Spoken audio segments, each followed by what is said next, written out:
Hello guys, in this video I'm going to show you how you can stop duplicate chat notification on Google Chat and PC.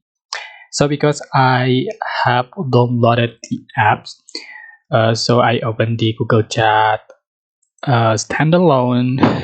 But if you haven't downloaded the Google Chat standalone, Google Chat app standalone, you can open the Gmail and you can select the chat section.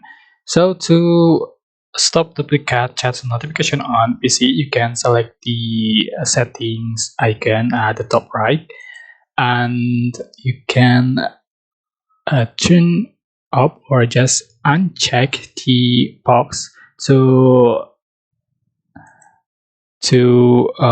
stop the duplicate chat notification on PC. That's it. Yeah, it's super simple. But I hope this information was helpful for you. Don't forget to like, comment, share, and also subscribe. If you have any question, please type in the comment section below. Thank you so much for watching.